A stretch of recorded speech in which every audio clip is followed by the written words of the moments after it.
მადლობა. დიდი ხანია ვიდეო არ ჩავწერია. მოდი მოვიხილოთ მიმდინარე პროცესები. მოკლედ, გიორგი შერმადინმა კალათბურთის კარიერა დაასრულა და გამოსათხოვარ მატჩზე მადლობა გადაუხადა ირაკლი კობახიძეს. იდეაში, ჩვენ ნორმალურ ქვეყანაში ცხოვრობდეთ, ეს იქნებოდა ნორმალური ამბავი და არანაირი განსაკუთრებული რამ არ არის რა. და ეროვნული ნაკრების კაპიტანი ქვეყნის მთავრობის პრემიერს უნდა უხდიდეს მადლობას სხვადასხვა რაღაცის გამო. თუ არ გადაუხდის ქვეყანა არ იქცევა, თუ გადაუხდის პრობლემა არ უნდა იყოს. თუმცა აქ არის ერთი მთავარი მაგრამ რა. მოკლედ არის რაღაცა ობიექტური ჭეშმარიტებები, თქვათ.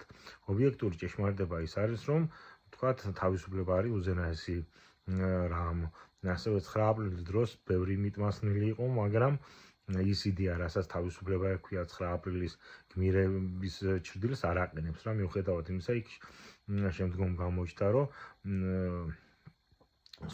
ეგრეთ წოდებულ ეროვნულ მოძრაობაში ბევრი მიტმასნილი და ჩანერგილი იყო, მაგრამ ის იდეა, რასაც თავისუფლება და 9 აპრილის იდეალები ერქვა, ამით 9 აპრილის იდეალებს არაფერი არ დაშავებია.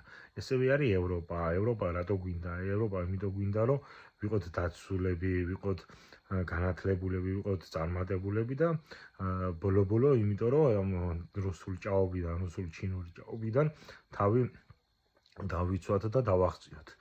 აქედან გამომდინარე, მათაც იციან ეს ყველაზე მეტად ვინ თუ არა მათ იციან, კალათბურთელებმა, ფეხბურთელებმა, რომ ევროპა ძალიან კარგია და იქ გახდნენ მილიონერები და ძალიან ბევრი ფული იშოვეს მათი შრომით ღმერთმა შეარგოთ. მაგრამ აქ არის ყველაზე ცუდი რამ რა.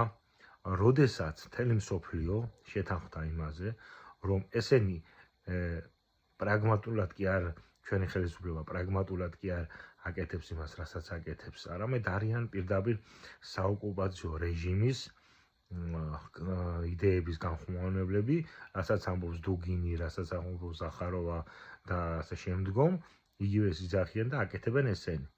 ან არიან პირდაპირ საოკუპაციო რეჟიმის წარმომადგენლები, ან პირდაპირ დასმულები არიან, ან აფილირებულები არიან მათთან. აქედან გამომდინარე, ის რეჟიმი, რომელიც რუსეთს, ანუ მთელი დასავლეთის ცივილიზაციის მტერია და აი ამ ადამიანს შენ მადლობას გადაუხდი და ამ დროს შენ კარიერა დასავლეთში გაიკეთე, მილიონერი გახდი.